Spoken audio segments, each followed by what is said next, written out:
Life Audio. Hey everybody, welcome back to Billy and the Goat, the show dedicated to helping you navigate life's challenges. My guest today I am very fond of and love dearly. She is Deacon Evelyn Brown, born in Macon, Georgia. Living close to the late and infamous ... We'll let her share that legendary person shortly. She spent the first 15 years of her life in Macon, Georgia before relocating to Cleveland, Ohio. A graduate of John Adams High School, then Programming and Systems Institute Technical, Deacon began her 28-and-a-half-year career with AT&T as a tape librarian.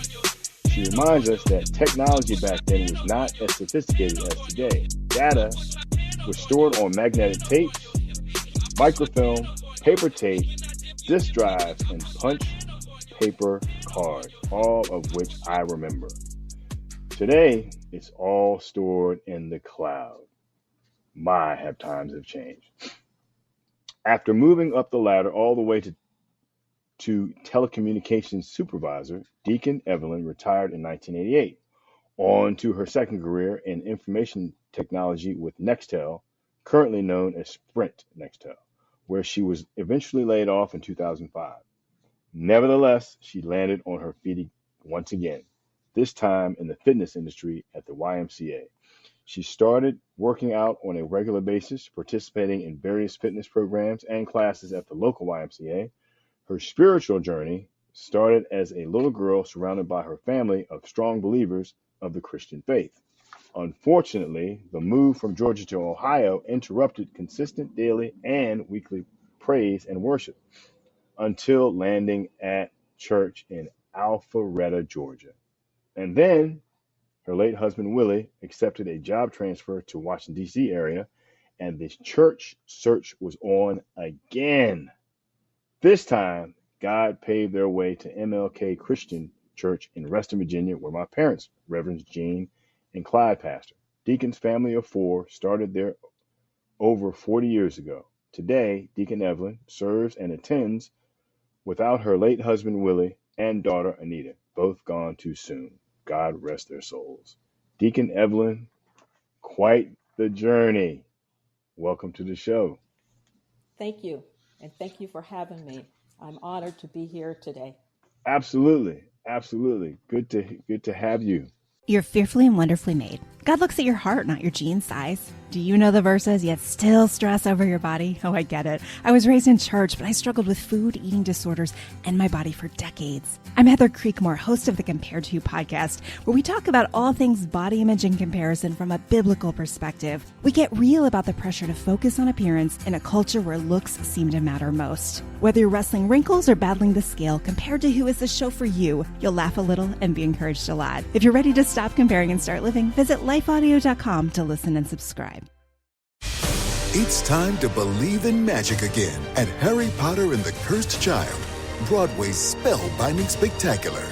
Harry is back, joined by his son Albus on a thrilling new adventure through time. Brought to life with the most astonishing theatrical magic ever seen on stage. It's an experience beyond your imagination. Harry Potter and the Cursed Child. For the best seats at the best prices, see it this fall. HarryPotterBroadway.com.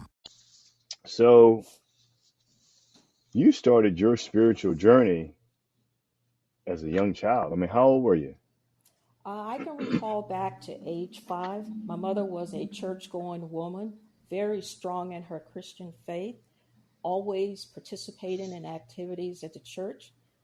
Actually, my brothers don't recall this, but our mother sang in the choir. Beautiful voice. Wow. And not a lot of people know this, but her choir director at the time was someone known to quite a few of us as Little Richard, real name Richard Penham. That's right. You told me about that. Yes, he was a choir director back then. That is amazing. Yeah, before he became famous in the musical industry. Wow. Look, a lot of people don't know Little Richard, of course, right? But Little Richard was incredible, which is a nice segue into the person I hinted about. You want to reveal who that person was? Not I didn't know this for many years. My mother was very good at keeping secrets, as my siblings and I like to say. Mm-hmm. And we always joke that if she was a refrigerator, you would never have to worry about anything spoiling or leaking Oh out. my goodness.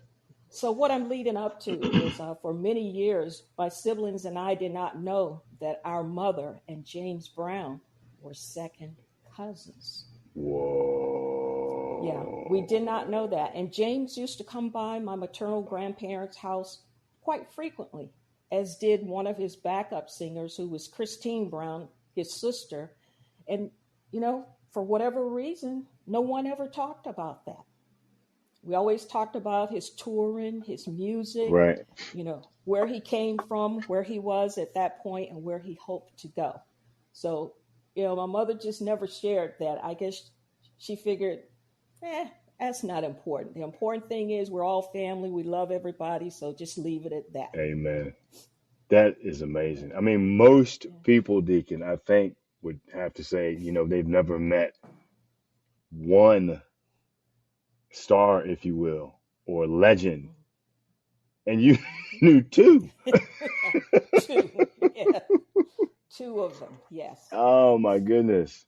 So let's go back to when you were a kid growing up and you started your spiritual journey along with your family.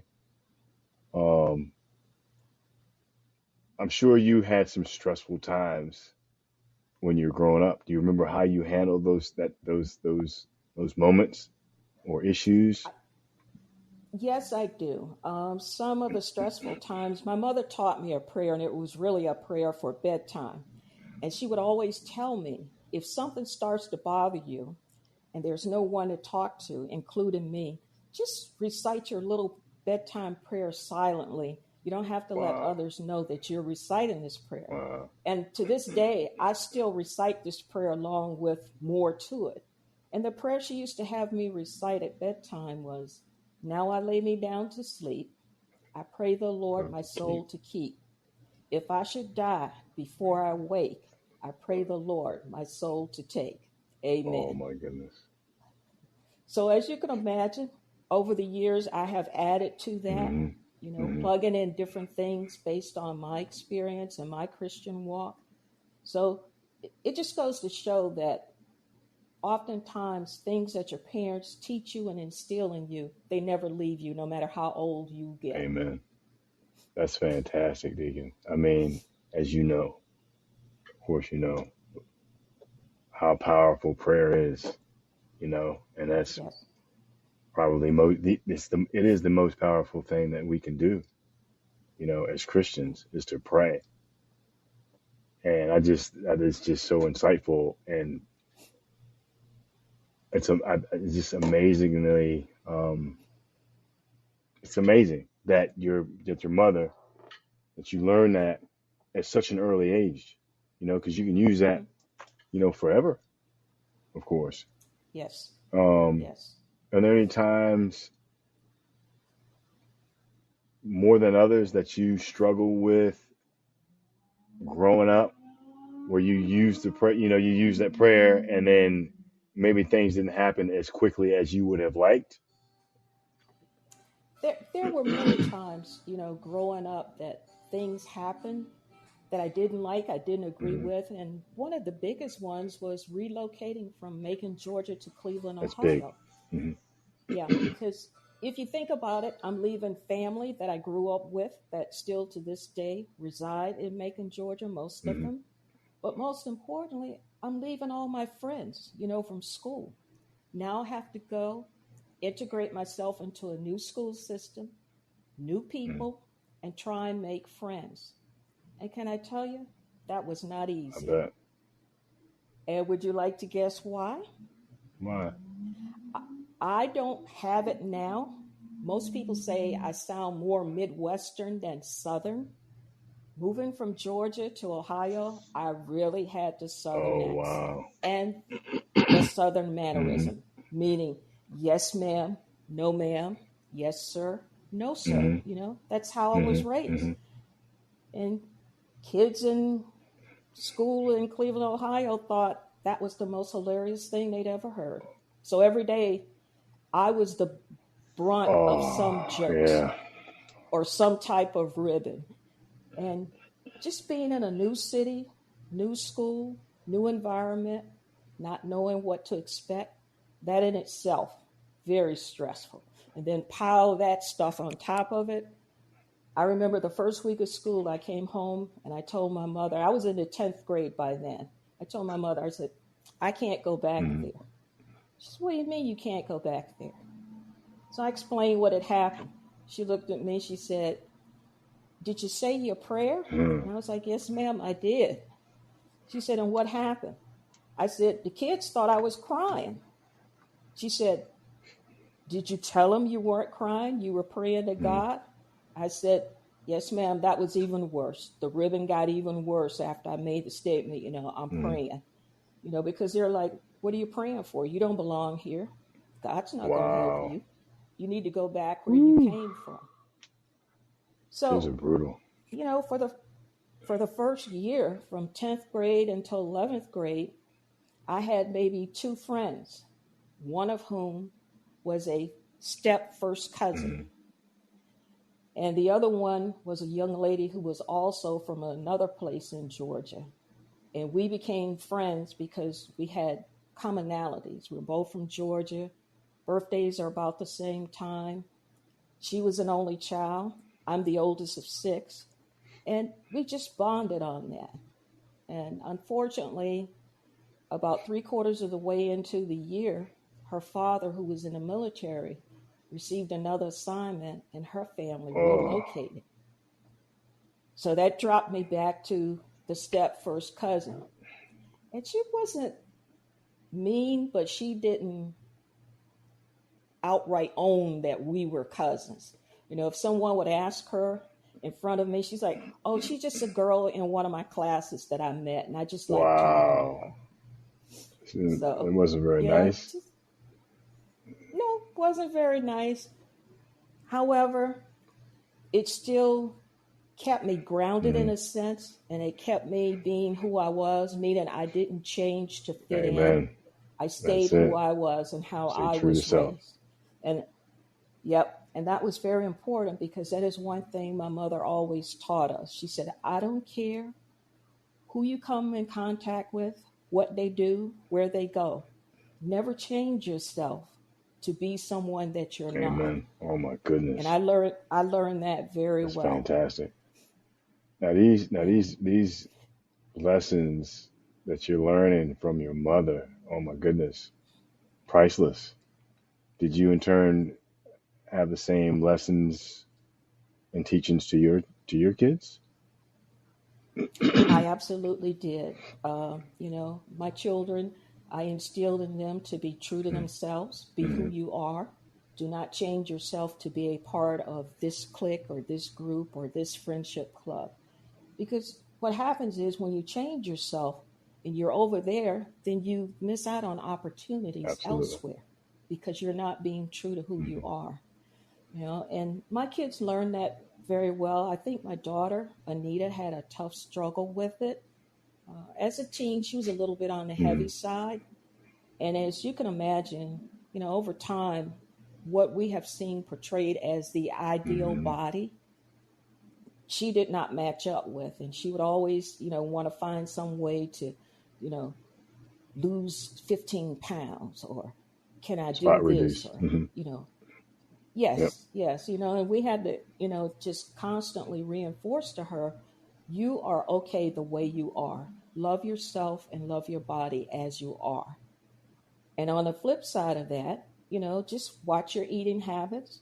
Make sure you're getting plenty of exercise, which she did. She was quite active, at school, softball, different things like that. And she was a member of the junior ROTC, which really helped her with her struggle with her body and her confidence of being comfortable. Right, that's fantastic. Yeah. And my son, same thing. As you know, because I work out with you 3 times a week. My son, he was a little on the heavy side as well. And I recall an incident at a program at his middle school, and one of the little girls sitting behind me said, "Oh, he's so cute. He just needs to lose about 25 pounds." And my son heard that. And so that started his journey to eating healthier and also to working out. I'm telling you, Kevin, my son, sometimes he works out twice a day, but he works out every single Remember you told day. me that. Yeah. He's addicted. Yeah. And he eats healthy. I mean, I'm on a plant-based diet. That's right. With seafood, but he takes it to the point that he just strictly does plant-based. He doesn't even add seafood, no meat, no poultry, none of that. Well, it's working very well for both of you. So clearly you're doing something right. Thank you. Yeah, thank you. I wish he was here and you could take a look at him, and people say, well, describe your son. And, as a mom, I have to be careful because when I describe him, people look at you with that look like, yeah, you're being biased. Well, that's okay. You're allowed. Absolutely. Badmouth your son? Who does that? Yeah, he's about 6'2", and he's about 205 pounds. And I'm sure when I say 205, people are thinking, oh, he's fat. No, we're talking muscles. We're talking big guns. We're talking. At 6'2", it's hard to be out of shape, overweight if you're 6'2" and only 200 pounds. I mean, I know it probably exists, but that's hard to do. That's fantastic. God bless him. Yeah, thank you. But yeah, he's very conscious about his health and about working out. And, well, go ahead. I'm sorry. He just he makes sure that he takes care of himself. And I wanted to say this, he not only outside but inside as well. He's a voracious reader. So he's always reading and looking up self-help things, trying to better himself. And, like all of us, he's had some struggles along the way, but I'm very proud of where he was and to where he is today. So the journey that he's accomplished thus far. Sounds a lot like his mama, I might add. Just throwing that out there. Thank you. Deacon, along your journey, let's talk about your husband first before I ask that question. I know when he changed jobs, he accepted that position in Washington, D.C. First of all, how did you meet? And, tell us about your husband. We met in Cleveland, Ohio. My husband is originally from Selma, Alabama, and he came up the summer I graduated high school to work that summer with his father. He was staying with his father and stepmother at the time, and he came up to work to earn money to go back to Tuskegee Institute. And one day, I happened to be coming in from class, and he saw me. We spoke. His father and stepmother lived directly across the street from us. And, we started talking. And he was asking, well, what do you do? And I said, well, I just graduated high school. I'm in classes at Programming and Systems Institute Technical School. He said, so what are you learning there? You going to be a secretary? And I was like, are you crazy? No, I'm not going to school to be a secretary. I'm going to school to learn technical skills. And he was like, oh, so you're going to be Miss Computer Operator. I said, well, if that comes along, yes. I said, but I'm learning to program computers. And he was like, oh. So he called me egghead. So you're an egghead. And I thought, this is your first time. He's not batting 1,000. Why would you call me an egghead? Because I have not given you that impression. So, he said, I meant egghead in a nice way. And I'm like, yeah, okay. And a couple weeks later, he called and said, I'm going to the movies. Would you like to go? And I was like, no, I'm washing my hair. But can I tell you, I really wasn't washing my hair. I just didn't want to go. Y'all had a rocky start, didn't you? Hey. Yes, we did. I'm glad y'all worked things out. Go ahead. So being the forward thinking person that he was. And, he said to me, he said, okay, next Sunday, this time, don't be washing your hair because we're going to the movies. That was my response. Okay. Well, clearly things worked out. Yeah. Oh, Yes. wow. Yes. Can I tell you? Third date. And he says to me, he says, what do you think about marriage? Third date? And I was like, marriage? I said, third date. And we're in the movies. First 3 dates was at the movies. And I said, I don't have plans to get married. I want to travel the world. There are things I want to do. And being married is not at the top of that list. And he said, don't you think you could be married and do that as well? I said, I probably could, but I don't want anything to interfere with those plans that I have. So he asked me for a list of places I wanted to see. And I was like, why is he asking me for that? And I was like, okay, just humor him, so he'll go away. Right. So I wrote my list up and I gave it to him on the next date. He looked at it. Oh, lots of places. Yeah. Folded it up, put it in his pocket. And then, after the movie, we stopped by a little place to get a bite to eat. We were sitting there and he said, I'd like to ask you a question. And I thought, yeah, okay, here we go. I don't like people asking me a bunch of personal questions, but I'll see what he has to say. So he said to me, would you marry me? And I was like, what? He said, would you marry me? I said, is that a rhetorical question or is that a proposal? And he said, that's a proposal. My reaction exactly. Because I saw no What are you talking about? How wait a minute now. How I can't even get it out. How long did you know each other? Okay. At that time, All right. probably about a year. Okay. Yeah, Gotcha. yeah, we All right. fast I'm forwarded, tracking. so it's about a year. Yeah, so I said no, and he said to me, he said, "Okay, I give you a week to think it over." And my response was, "I don't need a week to think it over because my answer is no." He said, "Okay, well, I'll just ask your mom and I'll ask your dad," and he did. And their response was, if she wants to marry you, she'll say yes. If she doesn't want to marry you, she'll say no. And my mother, knowing me, said, I have a feeling you're here because she said no to you. And he was like, did she tell you that? And my mother was like, no, there you go. But I know my daughter, and I'm pretty sure she said no. And my mother asked him, she said, did she tell you no? And he was like, yes, ma'am, she did. He said, okay, then what do you want us to do? And he said, well, I just want to get your permission because I'm not going to give up. I'm going to keep asking her until I get a yes. And he did. He asked me 2 more times, and I was like, you know what? Maybe I should say yes. Maybe that'll shock him and he'll get cold feet. It didn't. It didn't shock him. I mean, he was just like, okay, I'm just, I know one of these times she's going to say yes. And when I finally said yes, he was like over the moon. I've never heard anything like this in my life. I haven't seen it on a movie, Netflix, nowhere. Wow.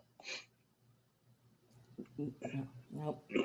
So, we got married, and, when he passed away, we've been married a little over 49 years. So our joke was, we would tell people when they would ask us, about how old were we when we got married, we would say, well, we were old enough to get married and we raised each other because we were both, I was just about 20 and he was 24. When you got married. 25. So, when we got married. So, we just tell people we kind of raised each other because if you think about it, we really did, at such a young age. There are so many things in life that you haven't experienced yet. Maybe things you haven't thought about that we experienced later in life. And, fortunately for us, we were a good team where we supported each other. We had each other's back.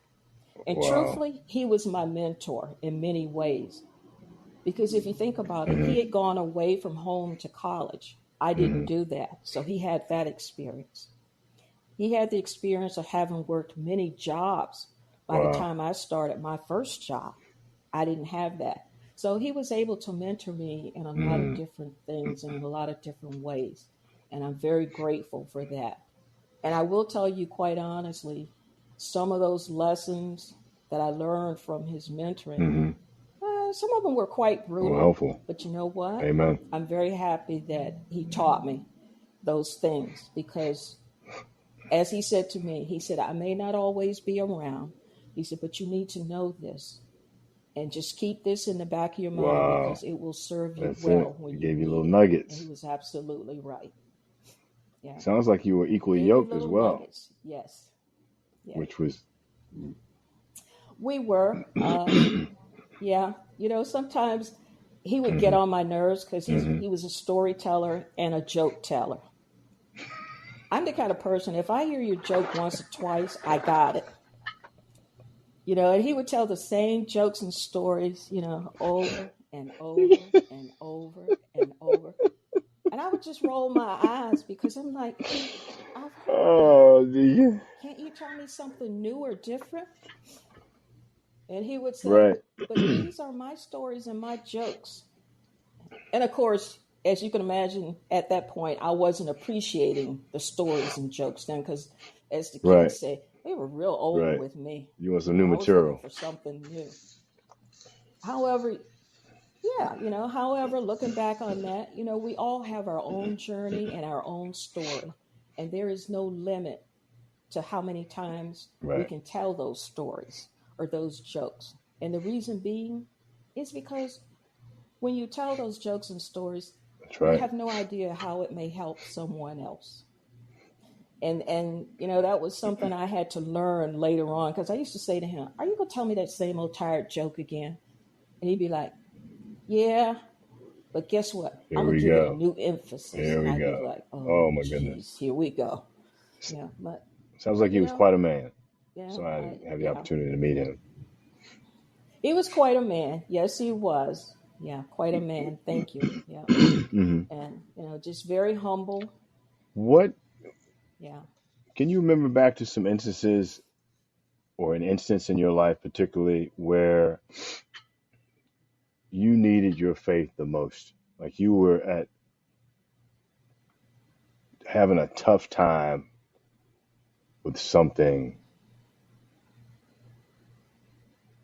where being a believer and having a strong faith helped you through that situation? I can, and it was 1985, the summer of 1985. My father called me, told me he was sick. He said, I need you to come home because I need to talk to you. My father was still residing in Macon, Georgia. And unfortunately, you know, with kids and work and different things, I wasn't able to get there when he wanted me to come. And less than 6 months later, my father passed away. And I had a tough time reconciling myself with that. I mean, I did eventually go home before he passed. However, he didn't tell me the seriousness of his illness. He had cancer. It started with prostate cancer, and it had metastasized throughout his body. And I knew, you know, when I visited him, then I used to go home at least twice a year, you know. And I would always go see him. We would have meals together, laugh and talk. And I remember the year before, it was probably in November, December of 84, I went home and I saw him, and he had lost quite a bit of weight. My dad wore a size 54 suit jacket, just to give you some idea of his size. So I'm 5'4", and my dad and I looked each other in the eye. So he was about my height, you know, but he was on the heavy side. And I noticed, you know, he'd lost a lot of weight. And I asked about it. And he said, oh, you know, the doctor's got me on this diet, and my cook is not cooking like she used to. You know, we got all this healthy stuff going on. So I'm okay. You know, everything's fine. Well, that was not true. And as I said, you know, I didn't know the seriousness of his illness. And then I found out after the funeral, we were at the repast, and a lady comes up to me and she says to me, I know you're Mr. Jackson's daughter because you look just like him. You got his mannerism, everything. Just such a sweet young woman. I said, oh, thank you, ma'am. And she said, it's just so sad that, when your dad first got ill, he wouldn't go to the doctors. She said, if he had gone, they might have been able to catch that prostate cancer and cure or do whatever they needed to do, and it wouldn't have metastasized throughout his entire body. And I'm pretty good at keeping a poker face, but when she said that, my facial expression changed. And she was like, oh, you didn't know? And I'm like, no, I didn't know. And she said, I'm so sorry. I said, it's okay. It's okay. I said, my dad had his reasons for not sharing that with me. He's gone. I can't debate that with him. And I just have to accept it as, he did what he felt was best. But I really struggle with that, and I used to ask God every day, why did you let that happen? Why didn't you give me a sign that, something was more serious? Yeah, right.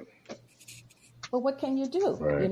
You just have to accept it as it is, And the second incident was when I lost my daughter suddenly. The night before, we're planning her graduation. She's getting her master's in occupational therapy.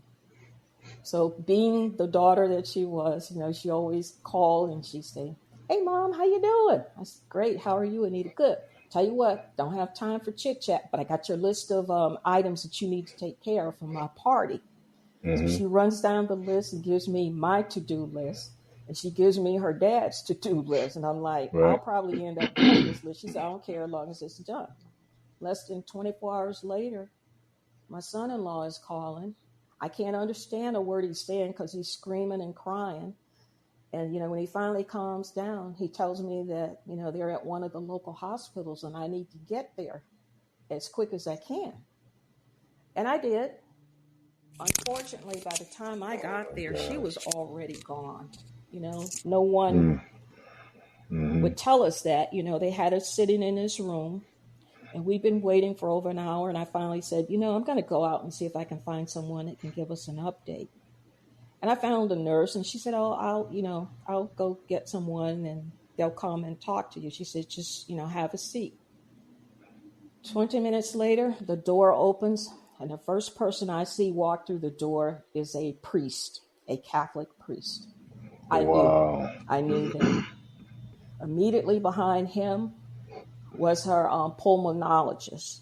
And behind her were the two ER doctors who have been, trying to save my daughter.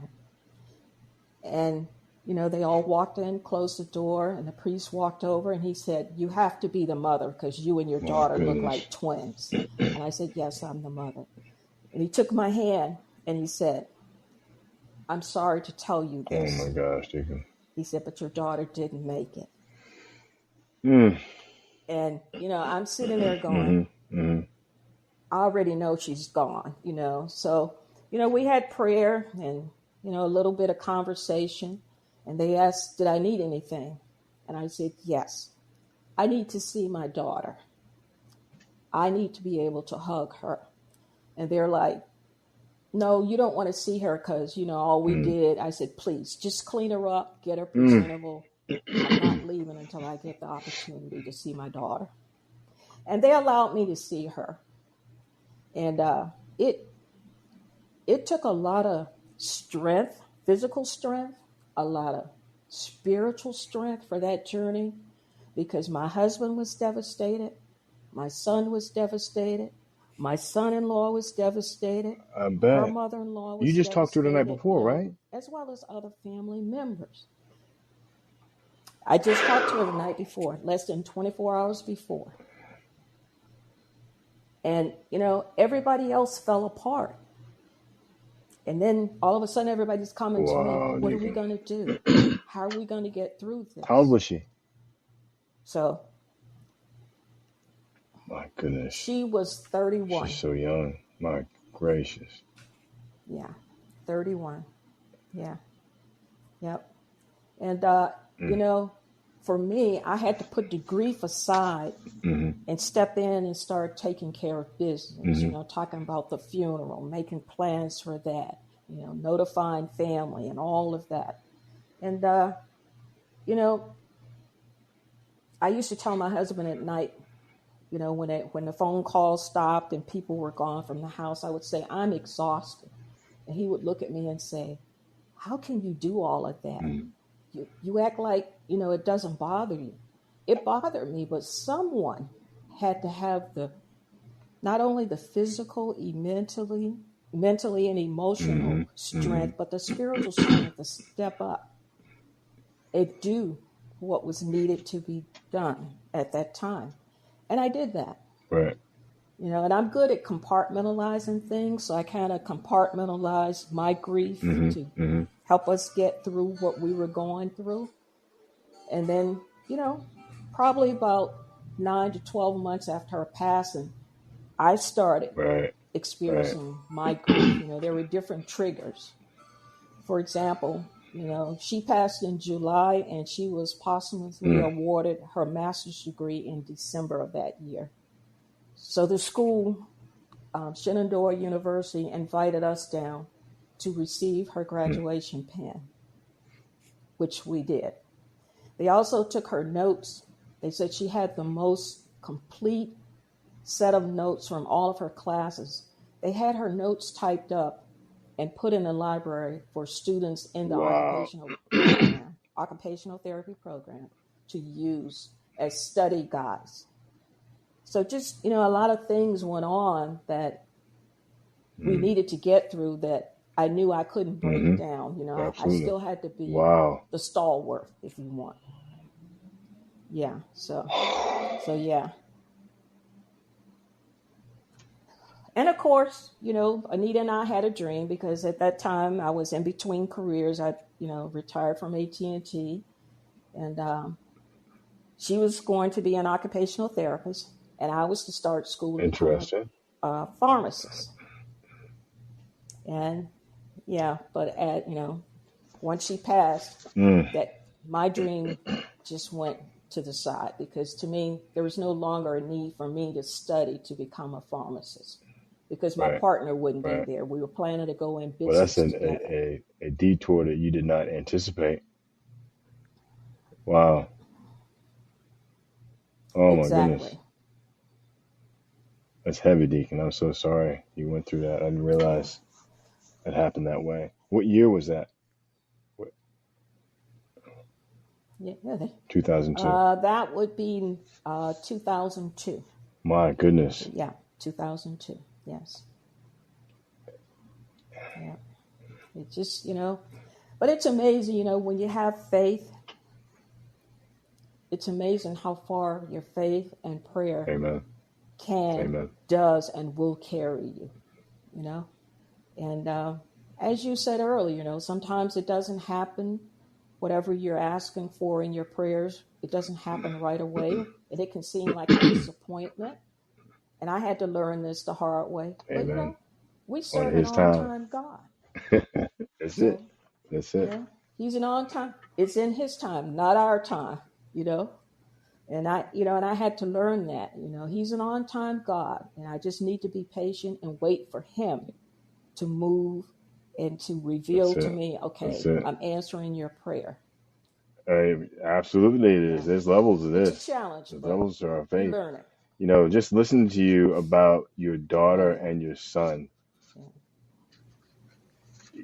I could just hear, because I've known you, we've known each other, I've known each other for several years, and I could just understand you are definitely your kids. They are your children, 100%. So the fact that they recorded and your daughters typed it up because it was so meticulous, that's got Deacon written all over it. That's great. That's fantastic. I mean, that's what we want for our kids. Yeah.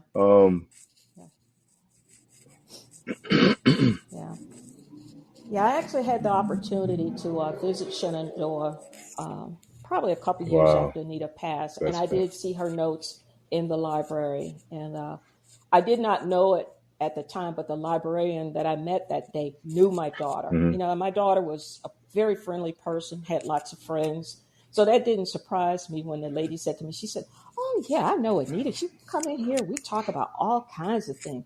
She said, "But I think she was in the wrong career field." And I said, "Oh, what do you mean?"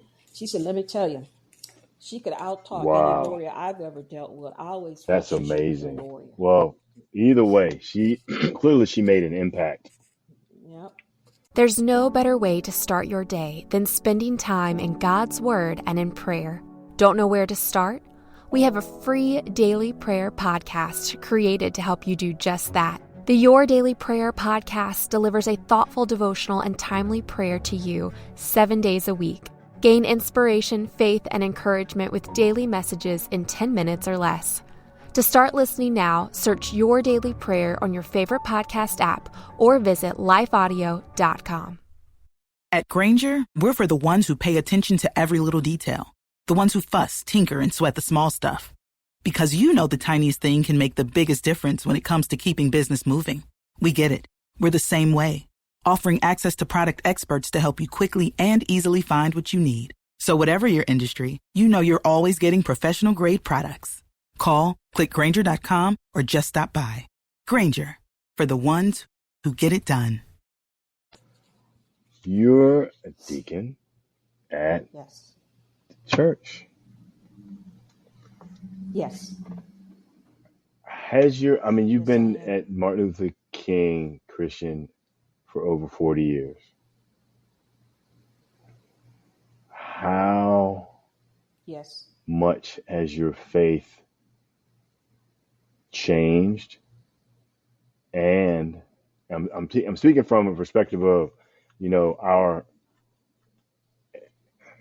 we go higher. There's levels to it. So clearly your faith now is not different from when you were a teenager. But how has your faith changed with regards to you Yes. being an MLK and now being a deacon?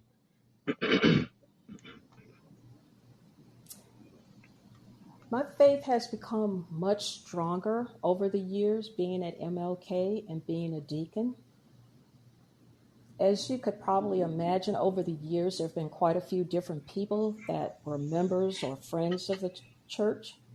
And, dealing with those people, dealing with Mm-hmm. things that they're Mm-hmm. dealing Mm-hmm. with. Sometimes people talk to you in confidence about different issues, and knowing that they're looking at me as someone that they see as very strong in my faith, and they're looking to me to try and help them find a way to find an answer to whatever's troubling them, if you will. And so my faith has grown just by Right. leaps and bounds. Exponentially would be a better way to describe it. And also being a deacon, That's right. we're the spiritual body of the church, as well as the right hand of the pastor. So, we need to be there and be at that point where we are, a help to the pastor, a help to the congregants, a help to the friends of the church, even the community, the surrounding community and outlying communities. That's right. Because our church touches a lot of different people in different communities. So it's very important for people to know that leaders in the church, deacon board being one of those leadership positions in the church, that these people are, spiritually strong, spiritually grounded. And if meeting someone else, if they start wavering and wandering in their faith and they want to have a conversation with someone who's strongly Right. anchored, then they know they can come Amen. to someone on the deacon board, whether it's me or any other deacon on the deacon board, if they choose not to, approach the pastor with it. But it's amazing. Sometimes I reflect of where I was as a teenager, a 20-something, a 30-something, a 40-something, Right, and right, now I right. think they say I'm in that septuagenarian club. How far I have come and how strong Absolutely. my faith Absolutely. has Thank you for increased sharing over that. those different decades. You are, I would like to You're say, welcome. I would like to think that your fitness, your health, your dedication to being healthy rival your dedication to your faith. Like you're serious about your fitness. You want to talk about that?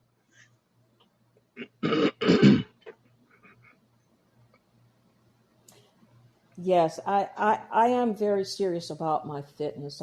For many years, I was what people call back then a gym rat. I lived in a gym. Uh, Unfortunately, my husband became ill with a terminal disease, and it caused Right. me to, if you will, retire from my job at the YMCA in September of 2014. I became his full-time caregiver, and I took care of him until he passed in November of 2019. So from 2014 to 2019, I did nothing, and it bothered me. However, my concern and priority at that time was being there for my husband. You know, some people take marriage vows differently. When I said them, and when they said to me, and in sickness and You in were there. health, for better, for worse, I said I'd be there, and I was there. I was there. So I put myself on the back burner, to make sure I was there for him as his advocate, as his caregiver, as his wife, whatever I needed to be that day, I was there for that. And then, he passed away, and, you're going through grief. And one day your mom called me just to check to see how I was doing. And she said to me, she said, "What are you doing?" And I said, "Before your call, Sleeping, I was right? watching the inside of my eyelids." And she said, "What?" I said, "I was sleeping." And she said, "Are you depressed?" And I said, "No, I'm not." And I wasn't. I I bet. said, "I'm just tired. Yep. I'm physically tired. I'm emotionally tired, and I'm mentally tired." I said, and I think all of that, spending 12, Wear you out. 14, 16 hours a Yep. day at the memory care community with my husband took a toll on me. And she said to me, she said, "Are you exercising?" And I said, "No, ma'am, I'm not." She said, "Have you thought about exercising?" I said, "Yes, ma'am, I have." "Well, when are you going to start?" I said, "Oh, a couple months." She said, No. She said, I "Can I have remember my that. son Billy call you and talk to you?" And I was like, yeah. I said, "Yes, you can." She said, "I'm going to tell you why." That's She right. said, "Because Reverend Clyde and I started out working out again with him." She said, "And we feel better." She said, "And Deacon, it's very important." My She goodness. said, "For you, particularly the journey you've been on, since September of 2014, caring for your husband by yourself, everything was on you. I think that would be a good Yep. thing for you to do. And it would be good for your health, mental health, physical health, emotional health." She said, just have a That's right. conversation with him. I I remember. was like, I'm open to that. You've been working And out he ever called, since. we chatted, and That's right. here we are. Over Right. 3.5 years My later. goodness. Well, not quite 3.5, but Wow. coming up on the 3.5 year mark. Yeah. And Oh, for as sure. you know, working out with you, there were times when I wasn't feeling well, and I would never say anything to you. I would just, do the workout as best I could. And then once you really learned my personality, Right. you were Right. able to start picking up on days when I really wasn't physically 100%. And you would remind me, "Deacon, Yep. if you're not up to it today, that's okay. Your Right. body's telling you something." And I'd be like, "Nah, I can push through this." Yeah. And I did Yeah. have one period there where I had an episode, and it went on Got for it. a few months, and you were like, "You know what? We can Right. just back off until you get this." And I was like, "No, I want to Well, keep it going." has And I been an did, because it's absolute important joy to me, and working I with know you that. through all of this. And you've had we don't have to get into Thank you. physical stuff, challenges that you experienced. We navigated through around to where you are today. But it's been a pleasure because you are so. I mean, you're driven.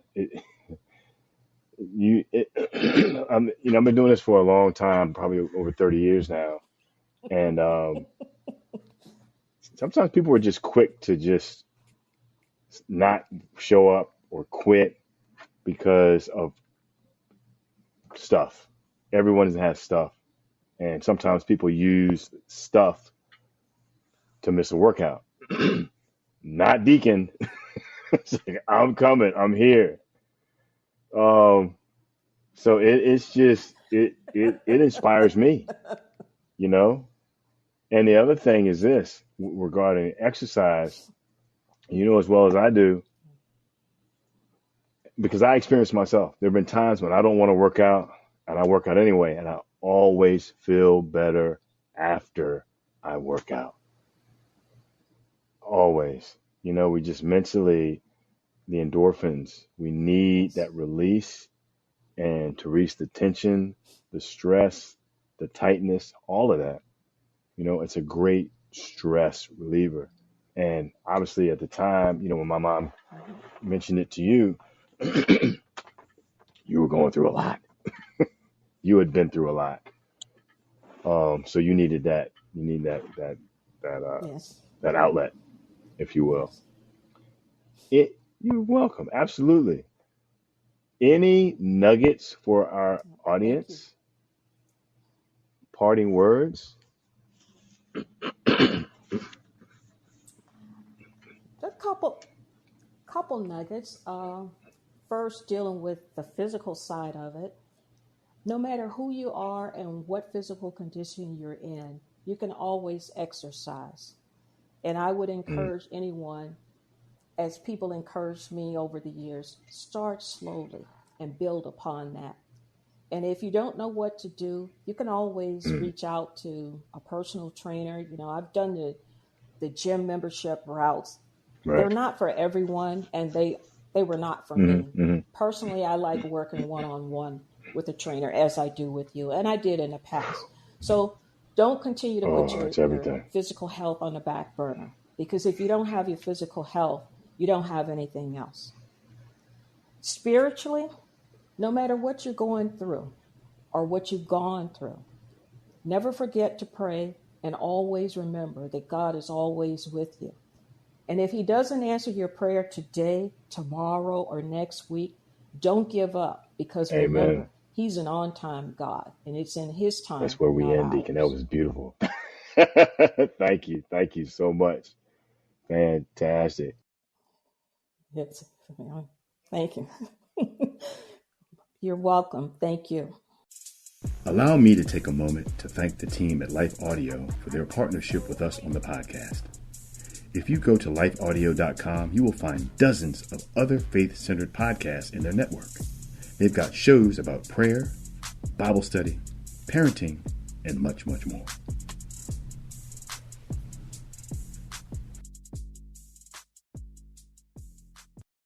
I knew you'd love this place. What was that? A selfie. You just took a selfie. With my new Samsung Galaxy Z Flip 5, I can snap selfies while it's folded shut and use the best camera on the phone. It's so small, I can put it right back in my front pocket. Now it's in my pocket. Now it's taking selfies. Whoa! And the huge cover screen lets us see our pics without opening it. Aw, you look cute confused. I do look cute confused. Get your Galaxy Z Flip 5 now at the Samsung Experience Store at Roosevelt Field.